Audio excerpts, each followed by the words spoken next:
కోగ్నాన్ drives అనేవి ఇస్తూనే ఉంటుంది, ప్రతిరోజు ఒక డ్రైవ్ జరుగుతుందని చెప్తున్నారు స్టూడెంట్స్. అవును. ఫీడ్బ్యాక్స్ లో మేము వెళ్ళినప్పుడు ఇంటరాక్ట్ అయినప్పుడు ఎన్ని డ్రైవ్స్ ప్రొవైడ్ చేస్తున్నారు మ్యామ్ ఒక్కొక్క స్టూడెంట్ వైజ్ గా మనం చూస్తే?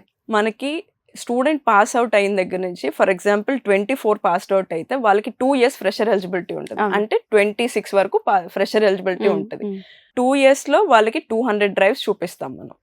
మనం డ్రైవ్స్ చూపించడం ఎంత ఇంపార్టెంటో వాళ్ళు డ్రైవ్ క్రాక్ చేసుకోవడం కూడా అంతే అంతే ఇంపార్టెంట్. ఇంపార్టెంట్. ఎస్. సో వాళ్ళు అది క్రాక్ చేయాలి అంటే ఇక్కడ క్లాస్ విని వెళ్ళిపోవడం కాదు, డే అంతా అక్కడ టైం స్పెండ్ చేసి వాళ్ళు ఎవ్రీడే ప్రాక్టీస్ సెషన్స్ లో ప్రాక్టీస్ చేయాలి.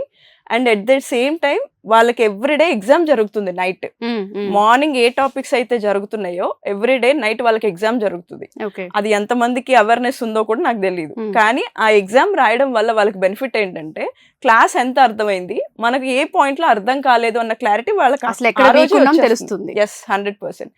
ఆ డౌట్స్ అన్ని కూడా వాళ్ళు నెక్స్ట్ డే ప్రాక్టీస్ సెషన్ లో కూర్చుని క్లియర్ చేసుకుంటే స్పాట్ లో క్లియర్ అయిపోతాయి. అంటే ఫర్దర్ నెక్స్ట్ టాపిక్ కి వెళ్ళక ముందే వీళ్ళు డౌట్ క్లియర్ చేసుకుంటే అవును. ఇక్కడ సాల్వ్ అయిపోతుంది. అండ్ నెక్స్ట్ టాపిక్ ఇంకా క్లియర్ గా అర్థమవుతుంది వాళ్ళకి.